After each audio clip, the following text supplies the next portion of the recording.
And then I saw also people who were foreigners who were filming things and kind of helping with things. So I know that you have this internship program, Yeah. right? Could Yeah. you tell us about that? What do you do and how did that start? Okay, so that's another mystery for me because, okay, one thing you started the school, that's already big, it's huge, nobody does that, it's unique, really, and then, you know, you invite people. Yeah. So what do they do? How did that start? You know, for me, I feel like it wasn't like I'm like had this big master plan. Everything just kind of, everything just kind of happens, and then like I see something happen, and I'm like, okay, yeah, let's do that. So I guess what I did do that was good was just like, just whatever an option happened, I just follow it and just do it, right? So you know, taking action is better than doing no action. Right. So after 5 years, somebody, a Gallaudet student, I didn't know this at the time, but a Japanese woman went to Gallaudet and then found a boyfriend, and then he wanted to come to Japan, but he wanted to stay and he wanted to do some sort of teaching, because his education, his field was in teaching, and his internship program allowed him to go and they would sponsor him. So they contacted me and they were like, does your school offer internship programs? Like, oh, we haven't, but we can. So I was like, yeah, let's do it. Right? So, first it was one person. First it was one person and he came and so that was also really great because the students were able to see another signer besides me, right? And they can learn from him and learn his signs, and you know, that was really good. I from this beginning knew that people were gonna get sick of me.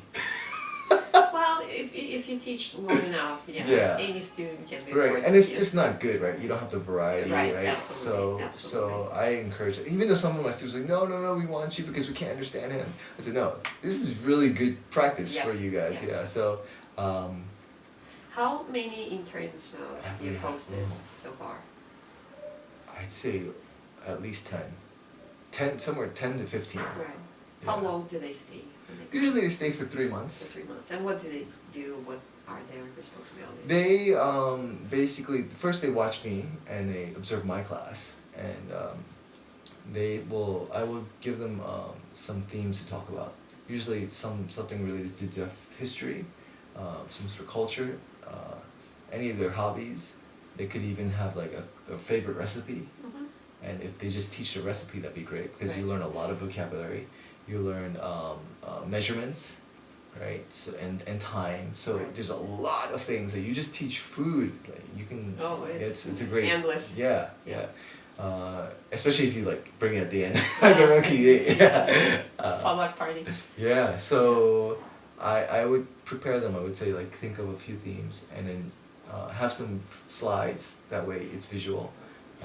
And they would talk about it. Right. So that's pretty much how for them they learned how they couldn't just rely on just English, because a lot of my students, they don't know English. Right? So they really have to stretch their imagination to teach. Right? And they have to figure out. I remember about imagination. I remember there was this one game. I don't know if you remember that. There was kind of like an imaginary ball, right? You throw it to people. Yeah, is that your invention? No, it's definitely not my invention. It's something that from my interpreting school. Okay. That I just borrowed. So maybe for our audience, so there is a ball, an imaginary ball, and. Right. So basically, this ball is like clay, and then if you just pass it, you have to make an object with it. Yeah. And so, go ahead. Okay, a ball. So I get the ball. Okay, I'm gonna do 2 ears and 2 eyes, and it's gonna be nose and panda. Right, perfect. Yeah, so exactly. And then it's so, and you throw it back to me, and then maybe I'll just think like, okay, let me just put it up here. Sunbathing. Sunbathing, right? Yeah. So and it could be a ball shape, or you can change it to like a stick, or a pole. So you have to just manipulate it. So it's basically. Like working with your hands and like clay, but it's not there. Yeah. Did you ever experience any difficulties with like Japanese being so reluctant, so hesitant to speak out or to kind of stick out, right? They don't want too much attention. They don't want to be in the spotlight. Do you think that it's more difficult for them to open up and talk with you or other people, or maybe again sign language brings out this personality and it's more, it's warmer and it's easier for them? Yeah, I think for like basic conversations they are warmer. Yeah. But of course I live in Osaka, so everyone's kind of silly and warm. But the common thread between deaf Japanese people and Japanese people is that if they don't like something, they won't tell you, or if they see something that's like incorrect, they won't tell you.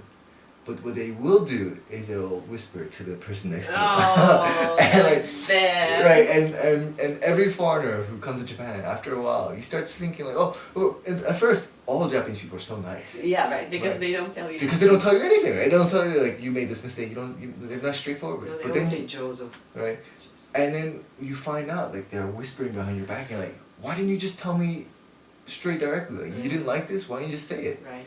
And so it's just. Yeah. That was my biggest problem when I started teaching English here, because yeah, you can teach whatever, but you would probably never get any feedback from them. Yeah, you get feedback from the person, From the somebody else. from the person that they told. Yep. Yeah. Yeah. Yeah. So and then that person tells you, it's like still like, they're like, oh, I don't know, I just heard this, but I'm not very sure because I heard it secondhand. Like, Just tell me. It's so frustrating. Yeah. Yeah. And you don't know this. Nobody knows this. Right. Yeah, nobody tells you like this is Japanese culture. Yeah. Yeah. Right.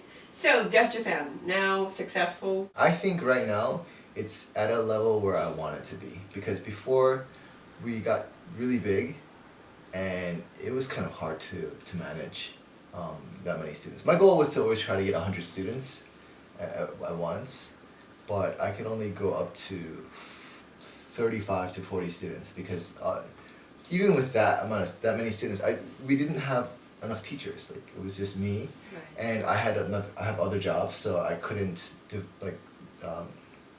just quit my jobs, because I had to keep my visa. So I could only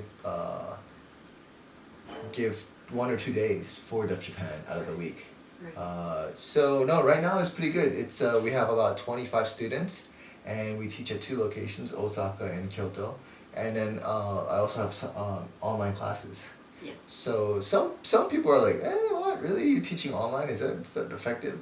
And for me, I think so. I think it's pretty effective. And I've had students who live in Hokkaido, which is hours and hours away. You have to fly there from Osaka.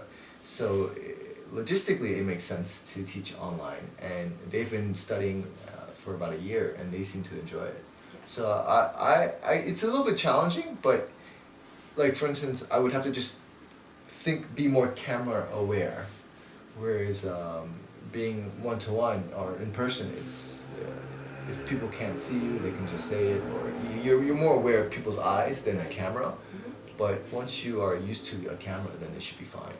Right. I'm sorry, did I forget to set the time? I did. Okay.